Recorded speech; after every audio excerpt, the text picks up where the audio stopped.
C'est un petit bout de Rhône de 10 km de long, entre Grigny et le barrage de Pierre-Bénite, où les amoureux de la nature viennent se ressourcer. Beaucoup l'ont oublié, mais dans les années 60, le creusement du canal de navigation et la construction du barrage de Pierre-Bénite ont presque asséché cette partie du fleuve court-circuité, avec comme conséquence l'apparition de décharges sauvages. Alors, en 1995, des élus des communes riveraines décident de travailler ensemble pour sauver ce tronçon du Vieux-Rhône et créent le SMIRIL. J'ai tout de suite adhéré à l'idée de la création d'un syndicat intercommunal qui regrouperait toutes les communes riveraines du Rhône pour mettre des moyens en commun et puis faire revivre ce territoire et surtout le protéger.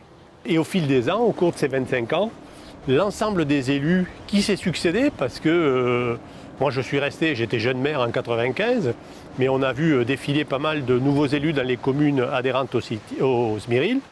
Tous ces élus se sont emparés de ce projet et l'ont fait vivre de bonne manière.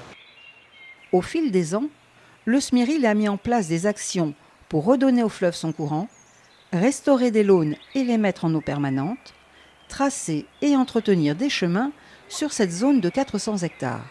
Un ambitieux programme destiné à réconcilier l'homme avec la nature, et ça marche plutôt bien.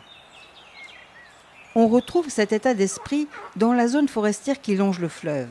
Ici, l'homme intervient aussi peu que possible au point de confier le débroussaillage à des vaches Highland Cattle. Mais laissons les grandes voies de circulation aux vététistes et prenons des chemins de traverse pour rejoindre les zones humides. Ces mares revêtent une importance capitale pour la chaîne alimentaire et la conservation de nombreuses espèces protégées, à commencer par les crapauds et les grenouilles, qui s'y retrouvent pour prendre un bain de soleil ou pour piquer une tête et rejoindre au fond de l'eau tritons, planorbes, physes et grandes limnées.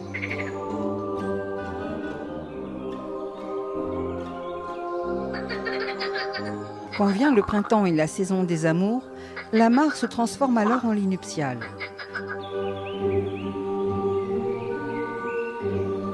La parade la plus spectaculaire est sans doute celle des odonates, où le mâle tient la femelle par l'arrière de la tête, le temps que celle-ci ponde ses œufs à la surface de l'eau.